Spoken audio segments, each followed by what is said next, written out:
Hi folks, my name is John Yuen and I'm very happy that you've decided to check out the Nomadic workout. So here's how this tutorial is going to work. First, we're going to take a look at the what, the basic structure of this program. Then we move on to the why, or the reasons I personally do it and why I would recommend other people to try it out. And then we wrap things up with the how, or the finer details to this program. So what is this? Well, the simplest way of thinking about the Nomadic workout is as a more sensible and a lot more motivational kind of circuit training workout. Circuit training, for those not familiar with the term, is a combination of exercises that you go through one by one and over again with very short rest periods between the exercises. Because these type of workouts tend to pack in as much work as possible in as little time as possible, they tend to result in a decline of technique or movement quality, which is precisely what we're trying to avoid in the Nomadic workout. And we do this by following a couple of rules. So rule number one is that each workout lasts a maximum of 16 minutes. Rule number two is that we do a maximum of 4 exercises and a maximum of 8 repetitions at a time.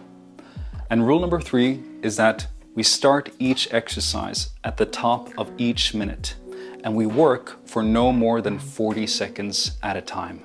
So with that in mind, now we can take a look at an example workout. And if you want to follow along, just open up the spreadsheet. This full body workout consists of 3 exercises: a step down, a Maltese push-up, and a sit back row. You can find tutorials for all of these exercises if you just click the appropriate cell.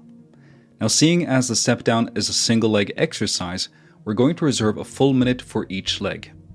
So in minute number 1 here, we start with our left leg and we do 4 to 8 repetitions. At the top of the second minute, we move on to the Maltese push-ups. And in the third minute, we do step downs again, but this time with our right leg. And in minute number 4, we do our sit back rows. At the top of the 5th minute, we begin doing step downs again, and we go through the entire sequence in this order until our 16 minutes are up. Now, as you can see here, there are a couple of workouts that I prepared for you that have various themes. And if you go to the next sheet, you can find a template that you can use to create your own workouts. And the other sheets include tutorials and demonstrations of 60 or so other exercises that you can do with minimal equipment. So why do I like this program, this workout structure, well enough to recommend it to others? Well, it all has to do with a word that's been mentioned quite a lot of times by now, and that word is maximum. When we talk about exercising, we often do so by implying that there's a minimum of work that needs to be done.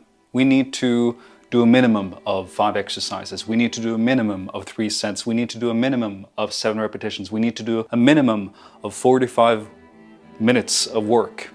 Otherwise, it's not really that good of a workout. Now, there's nothing wrong about having a high standard, unless that standard gets in the way of the work that we want to do. Sometimes we don't have enough time to do 45 minutes of work. And maybe we don't have access to the equipment we believe that we need.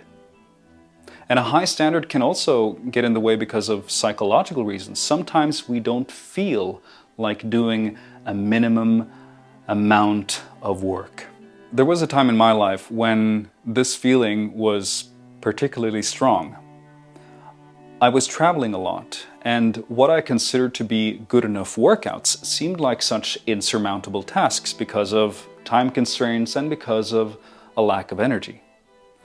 But then one day I kind of understood that the act of moving, working out, doing repetitions of an exercise, these were totally walkable paths.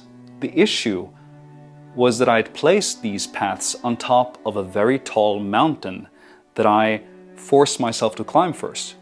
And this very tall and totally unnecessary mountain went by the name of Mount Minimum.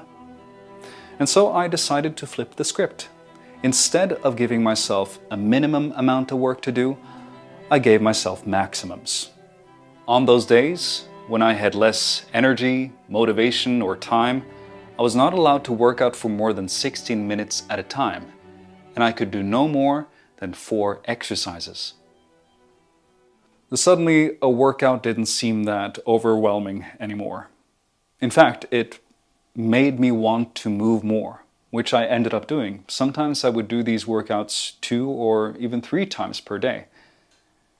And it not only kept me going, it not only kept me in shape, it also made me better. I saw an improvement in my work capacity, in my technique, and in some exercises, in my strength.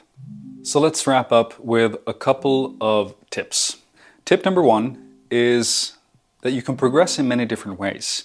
You can increase the intensity of load by adding more weight or doing more challenging variations of the movement. You can increase the intensity of the effort, so increase or lower the speed in the concentric portion of the movement, slow down the eccentric, pause the movement in a challenging position. You can progress by increasing the volume or the frequency, by training the movement more often or by doing more sets or more reps. You can progress by increasing or changing the range of motion, so go deeper, higher, wider, etc. And you can progress by working on your technique. Now, no matter how you choose to progress, I highly recommend that you stick to doing a maximum of 8 repetitions each time you do an exercise. This lower rep range, it will allow you more time to rest between each exercise, and it will also encourage you to focus more on each individual repetition that you do. Tip number 2 is to act as if there are no minimums. A maximum of 16 minutes does not mean a minimum of 9. The whole point to this workout structure is to decrease pressure, to decrease guilt, so that work actually gets done. So you should only concern yourself with the maximums. You don't have to even imagine that a thing such as a minimum requirement exists. Now, does this mean that you, in theory, could do a nomadic workout by doing 0 exercises for 0 repetitions for a total of 0 minutes? Yes. If that helps you get work done, yes. Tip number 3 is that the rest that you get is as important as the work that you do. High quality rest enables us to do high quality work.